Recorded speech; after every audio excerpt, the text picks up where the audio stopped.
এটা একটা চায়নার মুসলিম প্রভিন্সের খুবই প্রসিদ্ধ একটা খাবার।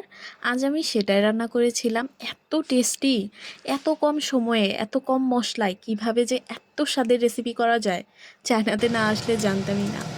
তো প্রথমে আমি চুলায় কড়াই বসিয়ে কিছুটা তেল গরম করে নিয়েছি। এরপর তাতে দিয়েছি পেঁয়াজ টুকরো করে কাটা আর 3টা শুকনো মরিচ কুচি।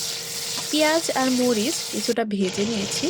এরপর আগে থেকে পরিষ্কার করা মাটন একদম পাতলা করে কাটা, যেটাকে না আমি সামান্য লবণ, একটু সয়া সস আর আদা পাউডার দিয়ে ম্যারিনেট করে রেখেছিলাম, সেটা দিয়ে দিয়েছি। এরপর ভালো করে কিছুক্ষণ ভেজে নিয়েছি। এরপর জিরা আর ধনিয়ার গুঁড়ার মিক্স দিয়ে দিয়েছি।